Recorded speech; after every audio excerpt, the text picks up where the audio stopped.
Hello, everyone. It's time once again for Evidence for Faith. This is the voice of Ratio Christi, the Student Apologetics Alliance. This is the Christian Evidences and Worldview radio program where we help Christians become thinkers and thinkers become Christians. I'm Keith Kendricks. And I'm Kirk Hastings. And today we're going to be talking about evolution. So get ready for an exciting show. But I want to mention to everybody that they should check out our website, evidenceforfaith.com. That's evidence, the number 4, faith.com, where we have archived radio shows. You should also check out iTunes or Double Twist if you'd like podcast versions of the show. We have a Facebook page for people who like to post or ask questions. And as always, you can email us at evidenceforfaith.com. And do check out ratiochristi.org to learn more about apologetics clubs at the university level. So, Kirk, have you had a great week? Yeah, pretty good. I heard that you have a new pastor now. Yes, we do. That's great. That's exciting. So it's been a long search, right? 2.5 years. Wow. Since our last pastor left. That's amazing. That's amazing. So you went through a lot of temporary guys then? Yes. We had my wife calls it a speaker of the week. There you go. And does that cost less than having a full-time pastor? It probably does in the long run, but it can get kind of expensive, if you're doing it every single week for a couple of years. Yeah, I was going to say, maybe you should take this pastor's salary and divide it up and pay the guys who came in by the week. Well, whatever. Well, anyway, do you have anything coming up that you wanted to announce for people who are living locally? Yeah, actually, I could mention, of course, Easter is coming up at the end of the month. We'd be glad to have any visitors for that. Of course, I'm talking about Linwood Community Church on Shore Road in Linwood, New Jersey. And next Sunday, we're going to have a special guest in our morning service at 11 a.m. We are going to have, believe it or not, Pontius Pilate, who is going to make. Great. He's going to make a special appearance, and he's going to tell us his side of the Easter story. Interesting. So you may want to catch that if you can. It should be very, very fascinating. And when is it? Sunday night? This will be in our morning service at 11 a.m. next Sunday. Okay. Palm cool. Sunday. Cool. That does sound pretty clever. Of course, it will be our new pastor role-playing him. I should probably mention that. Oh, okay. Pontius Pastor, huh? Yeah, the real Pontius Pilate is a little old by now, so he probably won't be able to make it himself, but we're going to role-play him. There you go. Our church has got a big passion play that they do, so it's a big production. They have, 60 different actors in it. Oh, wow. Animals and the whole shot, so... Are you going to air this on the History Channel or something, or what? That would be great, wouldn't it? Have you been watching the Bible program? Yes, I have. But it's last week... It's a little loose and fast with the facts, but... Last week they started to lose me when they decided to make Samson a big black guy with dreadlocks. Right. I was like, is that really in the Bible? You think they did dreadlocks? They might have done dreadlocks. Who knows? I don't know. I'll have to look into that, but I don't know any black Jews. Do you? No, but I don't know. It didn't bother me. They're Middle Eastern, so yeah, they could. I'm sure that they were kind of dark skinned, but I mean, this guy looked like a rapper. yeah. It was. You had to kind of suspend disbelief, But that's Hollywood. We got to, we got to spice this up a little bit. Or I guess it's suspending belief and not suspending disbelief. Yeah. So I'm interested to see in a couple of weeks how they're going to do Jesus in the New Testament. Yeah, that'll be interesting. Yeah. I've liked it so far. I mean, it's got a lot of good stuff in it. Interested in going back to the Bible to see what it actually says. Yeah, that's a great thing. And they've been getting, from what I understand, they've been getting the largest audience that the History Channel has ever had is watching this. Yeah. Oh well, good. Maybe they'll do more of stuff like that then. Yeah, that'd be great.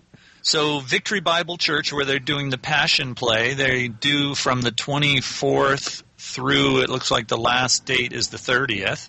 and that is on Egg Harbor Road in Hamilton. And so you can Google it, look it up, and we'd love to have visitors out. There's also, let's see, I'm going to be speaking a couple of times, but they're basically for closed groups, so for Stockton College, Christian Fellowship, and then for the Medford Alliance Youth. So that won't interest people. But there is coming up the Westminster Conference on Science and Faith. How did it all begin? That's April 5th and 6th. So go to the website scienceandgod.org for that. And Kirk, you and I will be there, and we'd love to meet some of the local listeners. I met another local listener that was at a political event I was at, and he commented that he listens to the podcast, so that was kind of nice. Yeah. I guess that's it for events coming up. There were a couple of news items that I got. Some of them are pretty interesting. This was a good week for news this week.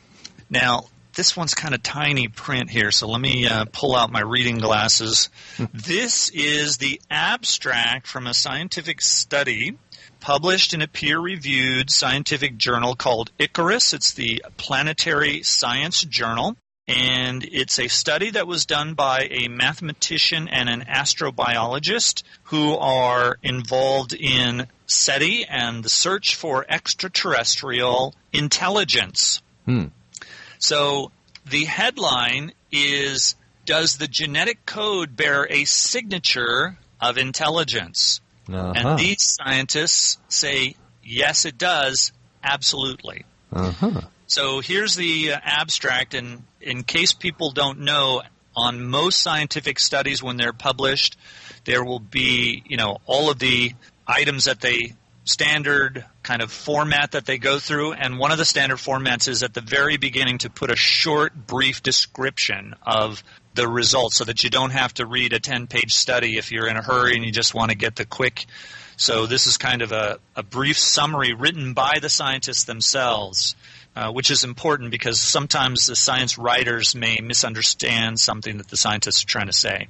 So the abstract says, "It has been repeatedly proposed to expand the scope for SETI," and again, that's search for extraterrestrial intelligence, "and one of the suggested alternatives to radio," because that's how they listen for radio waves coming from outer space. "One of the alternatives," it says, "to radio is the biological media. Genomic DNA is already used on Earth to store non-biological information," and what they're referring to is that several scientific groups have stored text information on DNA just to prove that they could. They've put textbooks on, they have put pictures, software programs, things like that into DNA code to prove the point that this is a code storage and retrieval system. So you can store just regular information, just like you could put, they tell you, how many Encyclopedia Britannicas could fit in DNA, and they've actually done it. They've actually put textbooks into the DNA. Wow. So that's what they're referring to. Then they continue on, "Though smaller in capacity but stronger in noise immunity is the genetic code. The code is a flexible mapping between codons and amino acids, and this flexibility allows modifying the code artificially." Okay, in other words, not naturally. Continuing on, it says, "But once fixed, the code might stay unchanged over cosmological timescales. In fact, it is the most durable construct known." So they're just saying that, as if you wrote something down, there isn't anything that can survive longer periods of time than living organisms because they pass the information on organism to organism without any mistakes or virtually no mistakes. So let's see. It goes on, "Therefore, it represents an exceptionally reliable storage for an intelligent signature if that conforms to biological and thermodynamic requirements. As the actual scenario for the origin of terrestrial life is far from being settled, the proposal that it might have been seeded intentionally cannot be ruled out." So here's a little side point. I just want to point out that they prove the point that we've been making, Kirk, that the research on how life started is just at a dead standstill. Nobody can figure out how life could possibly have gotten started, and the more we learn about life, the further away from any naturalistic explanation it gets. So they admit this in their study. And it continues, a statistically strong intelligent-like signal in the genetic code is then a testable consequence of such scenario.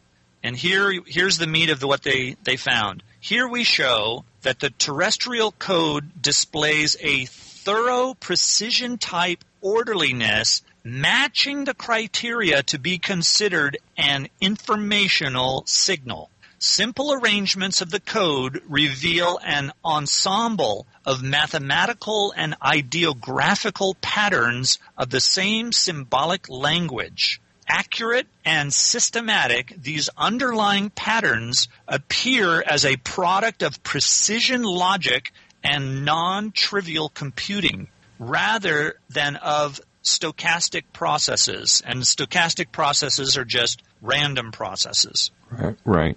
The null hypothesis that they are due to chance, coupled with presumably evolutionary pathways, is rejected by a p-value of less than 10 to the minus 13th. Okay, what does that mean? This is a statistical value of the likelihood that something is not by chance. And so p just means probability. So what that means is that in a normal, like a medical study, if you had p less than 10 to the minus 1, that would mean that it was a trend. That would mean basically 90% chance that it's not caused by chance. All right, so that would be something to look into. Could possibly be, like say a medication that works and it's not chance. It's actually the medication that's working. Mm-hmm. If you get to half of that, or 95%, then that is considered statistically significant. Okay? If you get to p less than 10 to the minus 2, that is considered highly significant. That means that there's only a 1% chance that whatever you did is not caused by chance, whatever you were studying. So this is true. That this medication, let's say, really does make the patient get better. It's a 99% chance that it's not up to just a random accident. Mm-hmm. So this is minus 10, or less than 10 to the minus 13. So 99% would be minus 2. And then every one you add is 10 times more improbable. So that means is it to the minus 13th. That means this is incredibly improbable that it is by chance. So wow. it is.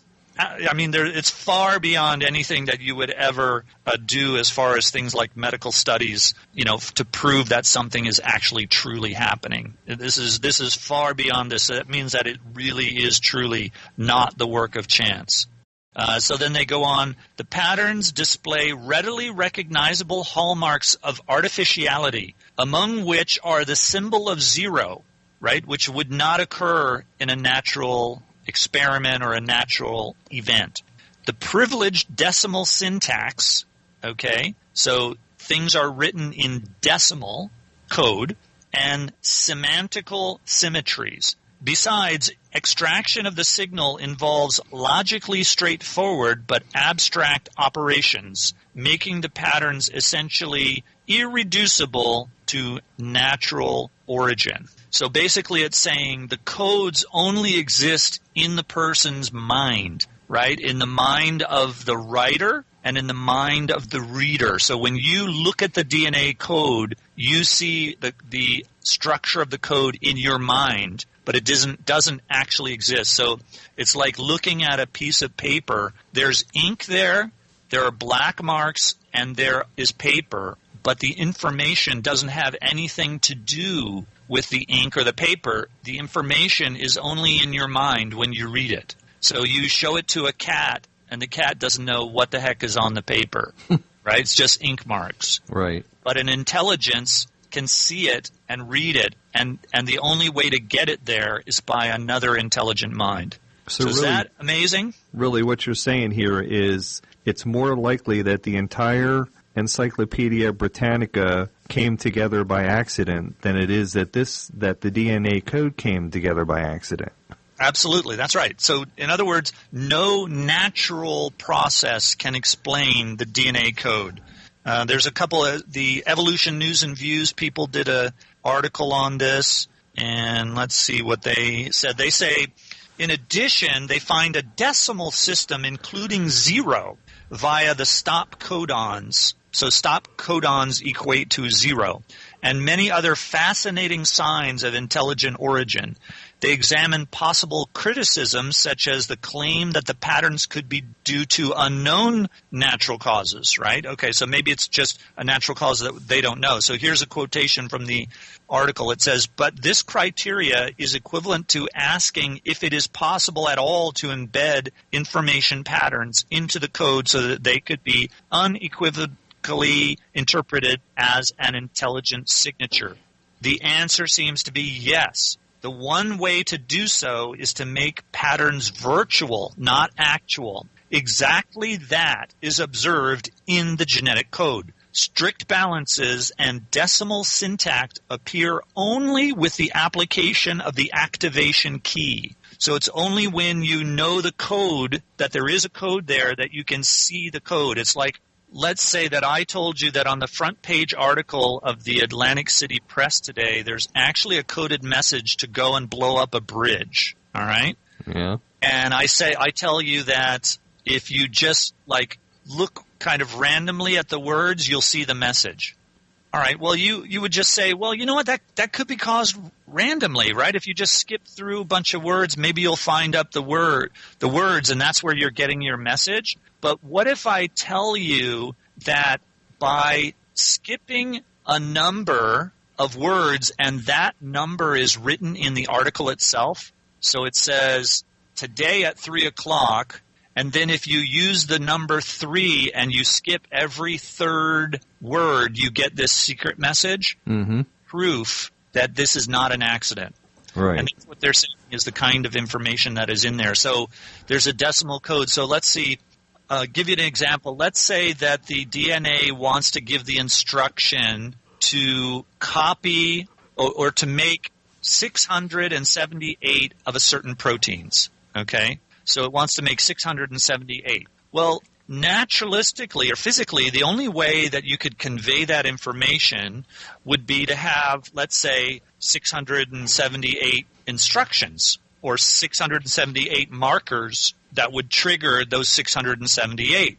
But what if you had a code like we have, the decimal, which is 678, right? The number 6, the number 7, the number 8.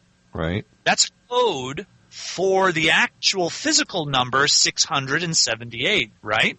Those three numbers exist as a code. And you and I can interpret that because we know the decimal system. Well, guess what? The decimal system is in the DNA.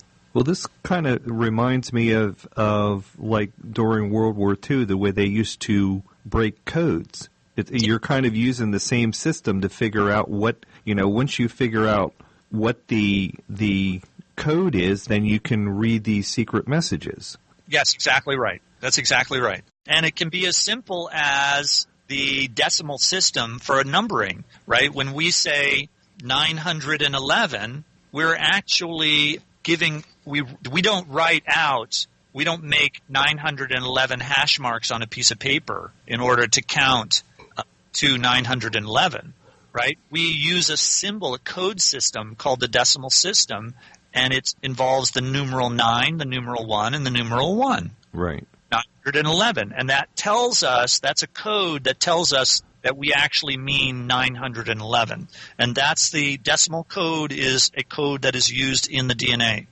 So then they go on, the article goes on, could these patterns be due to selection or any other natural process? Could they be mere epiphenomenon of chemical pressures for mass equalities or something else? And so they quote from the article. It says, "No natural process can drive mass distribution to produce the balanced amino acids and syntactic signs that make up this balance are entirely abstract, since they are produced by translation of a string read across codons."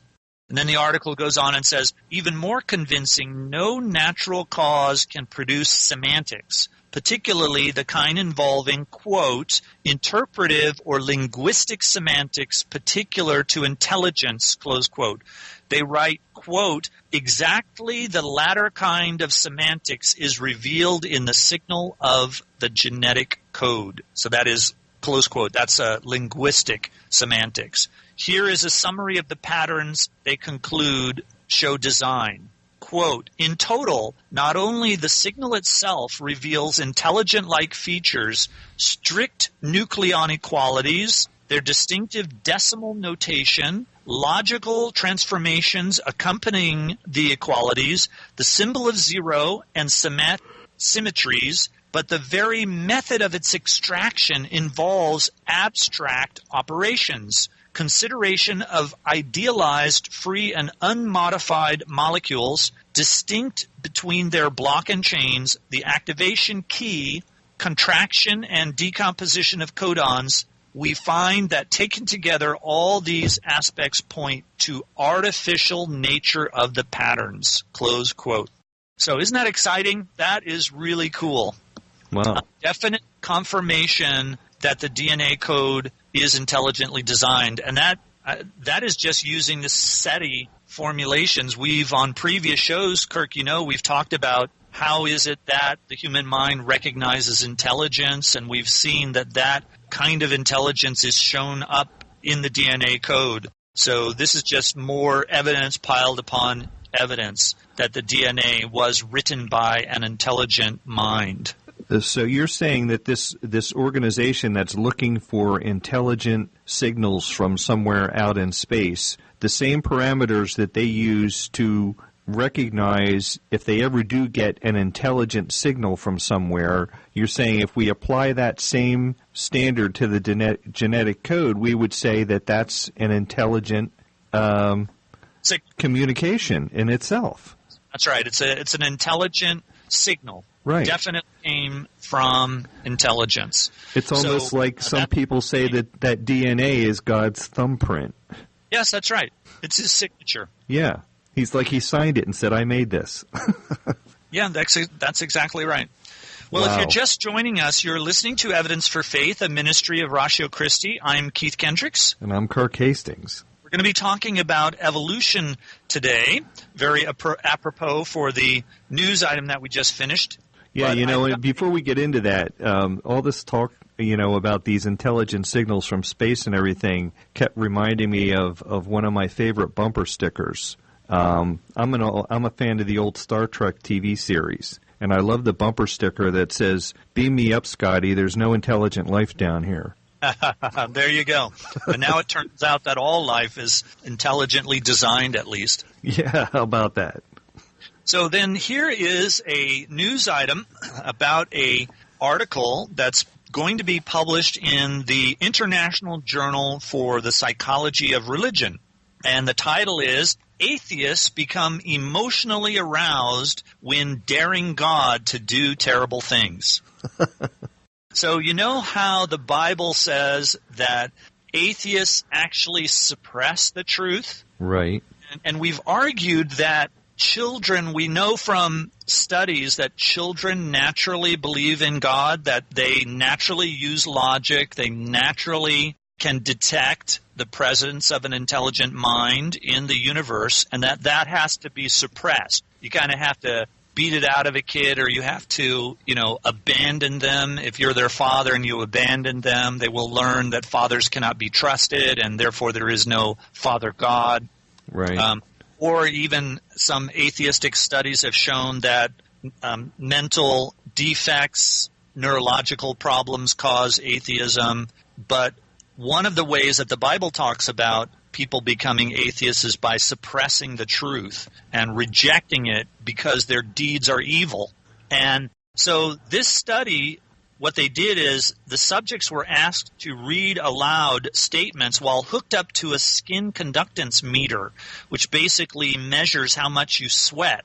The idea is that the more you perspire, the more worked up you are about a particular statement. Right. So the findings are, they said, according to the skin conductance tests, the atheists found asking God to harm them or others to be just as upsetting as religious people did.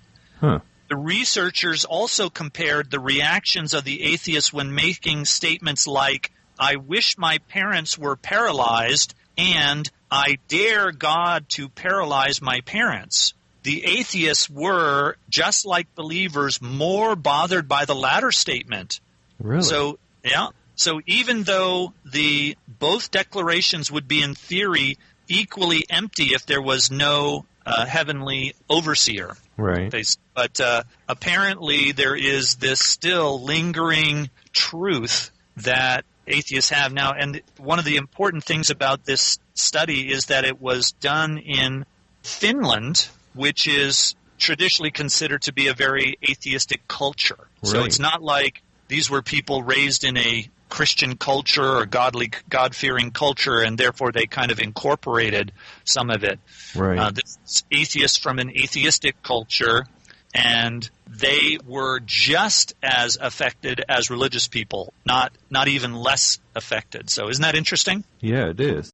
So there's another biblical truth proved by science. I have this picture in my head of, these atheists saying, well, if I'm lying about this, then I hope God hits me with a lightning bolt, and these big drops of sweat dropping off them while they're saying that, like, I hope I'm not wrong about this. Right.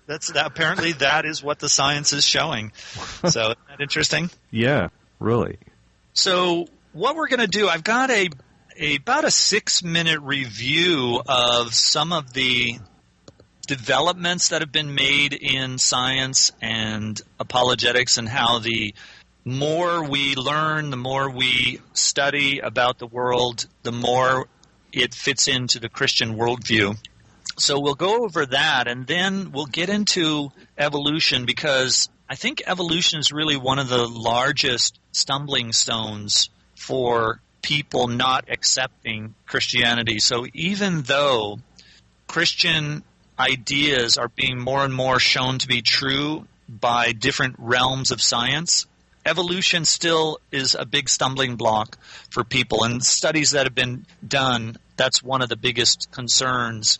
Age of the Earth is a big one, and we'll talk about that too. Maybe if we don't finish today, we'll finish next week. But at least to begin with, I just want to really emphasize what an exciting time it is, the 21st century, to be alive as a Christian, because of so many advances that we're making in the sciences. The more evidence there is that we find, the more we see it supports the truth of Christianity, and it demonstrates the benefits that Christianity brings to, as we say, individuals, to families, to communities, and to our social institutions. So to begin with, think about the academic realm of philosophy, because since the 1950s, new arguments for the existence of God have been developed, and through very careful analytical study, some older arguments for the existence of God from as far back as Plato and Aristotle and other ancient philosophers have been refined to the point that there is now a renaissance of Christian theism in academic philosophy departments in universities and societies of philosophy, and something that we've talked about in past shows. Yes, I've heard that a number of times, not only on our show, but in other places on the internet and such. But it's interesting that, as you say that probably most people are unaware of that, because the major media doesn't report most of this kind of stuff. It actually did make the cover of Time magazine. Really? Yes, I think it was the 80s. They did an article called God is Not Dead.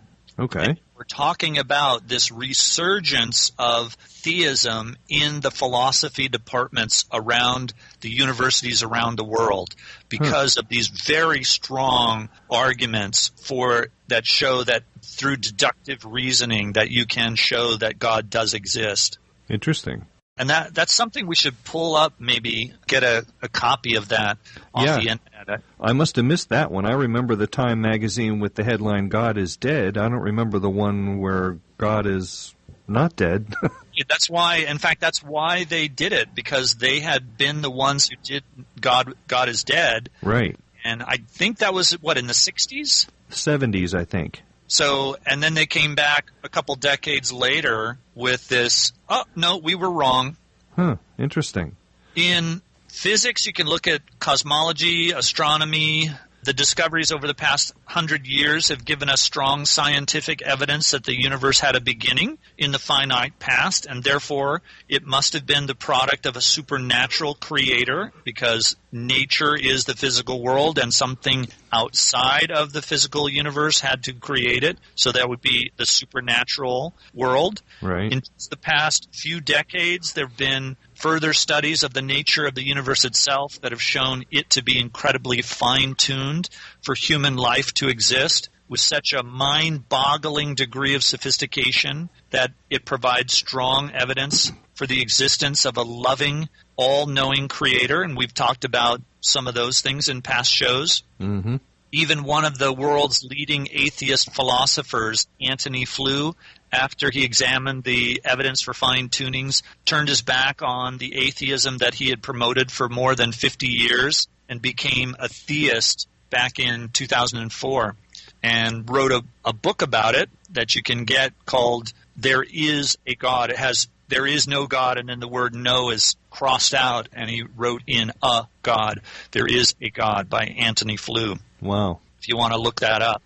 What's amazing how many prominent Christian writers of both the past and the present started out as pretty determined atheists, like, for instance, C.S. Lewis, and then later became really convinced Christians. Yeah, there is a lot of that. You know, I guess on the other side, you hear about Christians becoming atheists, and if you listen to some of the atheist podcasts and things as I do, you will hear these people. But I noticed something about their stories is that they never know much about the evidence for Christianity.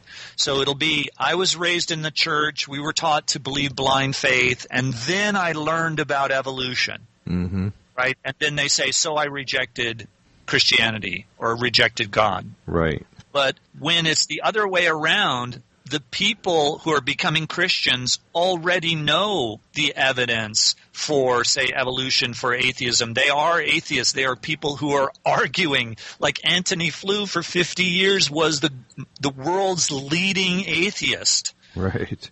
When he examined the evidence for the existence of God, he became a Christian. Well, didn't become a Christian, he became a theist. So you see, when the people convert, so many of them, from being atheists, it's not because they don't know the other side of the argument. They do know the other side of the argument, but when they see the argument for Christianity, it's just so much better, so much stronger.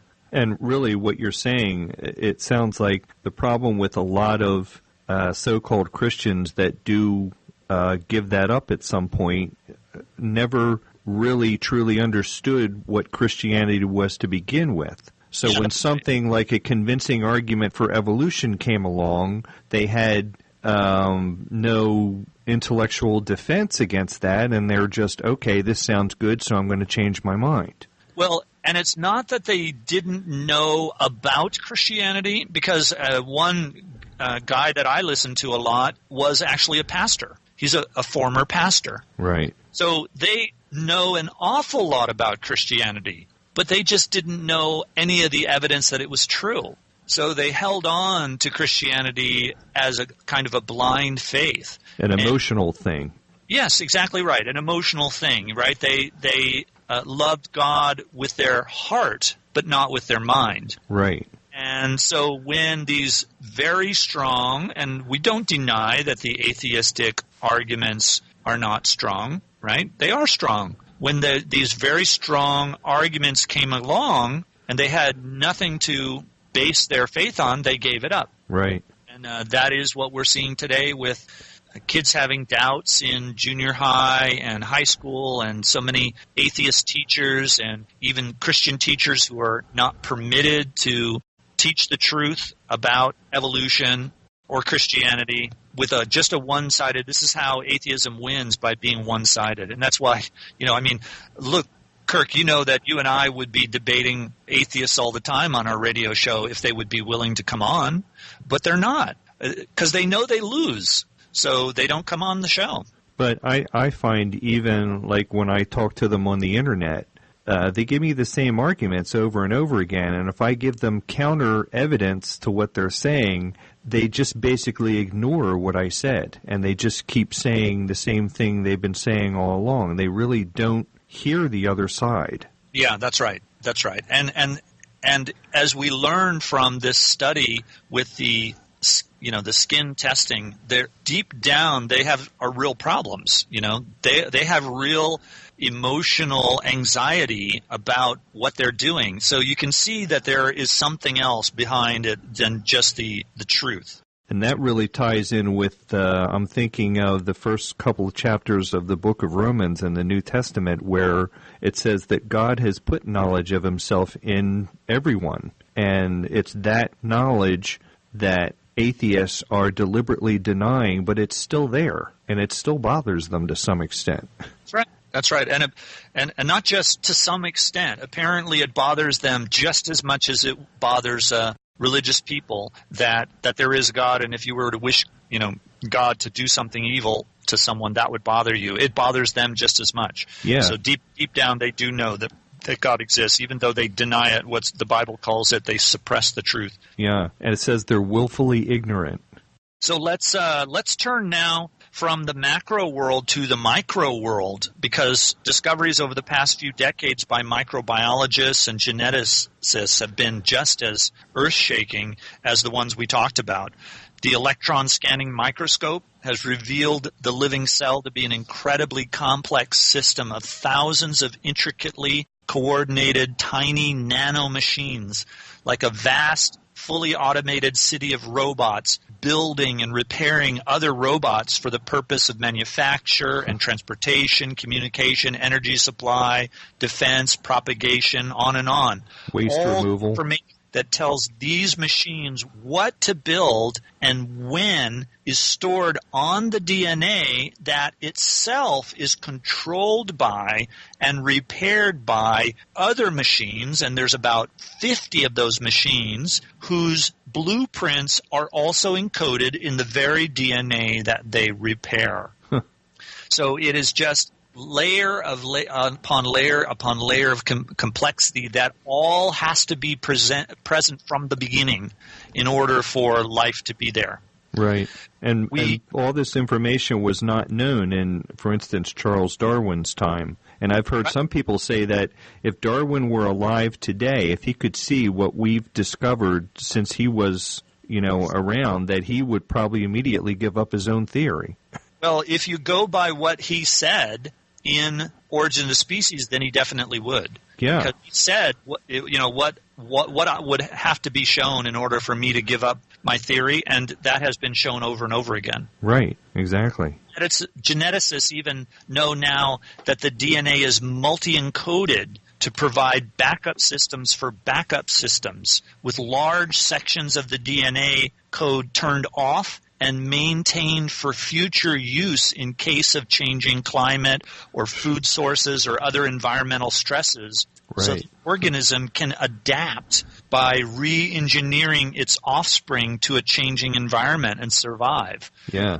This is just amazing discoveries that have been made in just the past 10 to 20 years about the fact that the DNA actually re-engineers itself and stores multiple forms of information so that the organism, its progeny, can survive when the climate changes. That is exciting stuff, and it's exciting to think how much more we're going to learn about that probably in the next couple decades. It's going to be staggering, probably. Yes, yeah, it seems to be more and more.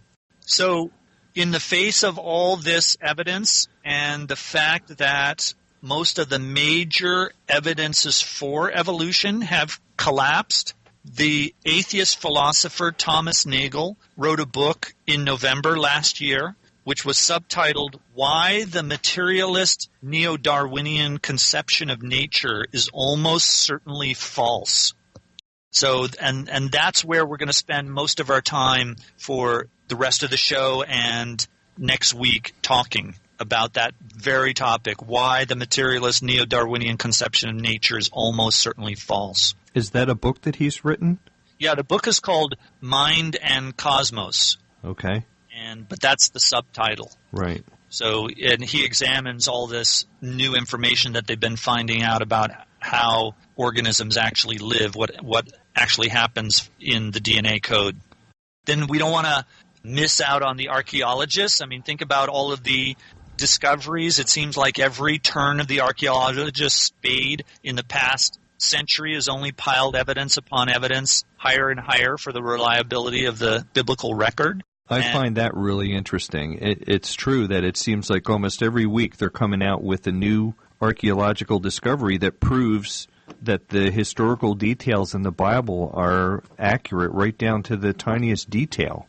That's right. And the old theories we had somebody ask us on the Facebook page about the old discredited higher criticism, what they call the documentary theory that the Bible was, written by men hundreds of years after the events, and specifically talking about the Old Testament, and that has been completely discredited. But there's all kinds of mounting evidence about things like as seemingly insignificant, but we were able to find this archaeologically as Joseph being vizier over Egypt, right? And even new arguments for the resurrection of Jesus as the best explanation for what have been recognized now as established facts of the crucifixion, the empty tomb, and the post-mortem appearances of a risen Jesus. Those facts and those arguments are being vigorously defended thanks to the scholarly consensus that those specific points in history are actually facts of history. Yeah, I'm reminded of the guest we had on the show a few weeks ago that was talking about cold case Christianity. Yeah, that's right. And he used those minimal facts, and then it's just a matter of interpreting those facts. What do those facts lead one to conclude? And he showed how the only logical conclusion is that Jesus actually did rise from the dead. Right. And speaking of Jesus, look at what we found out in the field of history, right? The teachings of the greatest man who ever lived, Jesus the Messiah, impacted the world for good as no one ever has. And historians and researchers have drawn connections between the teachings of Christianity and the development of behaviors and institutions that have led directly to the dramatic improvement of human flourishing over the past 2 millennia. So down through the centuries, things like the establishment of hospitals and universities, free market economies, and truly democratic societies. Christianity, for instance, rid the world of much of the evils such as infanticide and the treatment of women as property. Twice it rid the world of slavery, once during the Roman Empire and again after the colonial period. And multiple historians have now documented how the direct teaching of Christian principles led to the beginning of the scientific study of the world and the birth of the scientific method. In fact, we've mentioned on the show before, almost every founder of a new branch of science was a devout Christian creationist scientist. Mm-hmm. So, and then even in sociology, psychology, neurology, in their studies, they've demonstrated the benefits of Christianity to the individual for mental and physical health, including lifespan, happiness, lack of stress, marital success, significant reductions in depression, drug abuse, and criminal behavior. So much so, one atheist author who researched the data openly proclaimed in a blog that he did that he would rather trust a Christian than an atheist. So for our listeners The truth of Christianity is based solidly on evidence and reason and makes the world a better place by making people better human beings. All this evidence and more supporting the truth of Christianity has become so large that Christian universities and seminaries have opened up many new departments and programs to begin training graduate students in this rapidly expanding field of Christian apologetics, which I'm sure most people know is the defense of Christianity. Right. That really is the whole point of this radio program.